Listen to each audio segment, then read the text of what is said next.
কাল রাত থেকে মানিকগঞ্জে ভয়ঙ্করভাবে তাণ্ডব চালাচ্ছে ঘূর্ণিঝড় রেমাল। আল্লাহ জানি না উপকূলবাসীর কী অবস্থা। আল্লাহ আপনি যাদেরকে হেফাজত করুন, তাদের জানমাল রক্ষা করুন।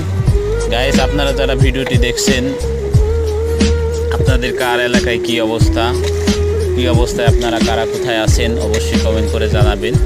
তো আমরা মানিকগঞ্জের ছোট্ট একটি নদীর মাঝে আছি। এখানে খুবই ভয়ঙ্কর অবস্থা যাচ্ছে কালকে রাত থেকে, এখানে থাকা কষ্ট হয়ে যাচ্ছে।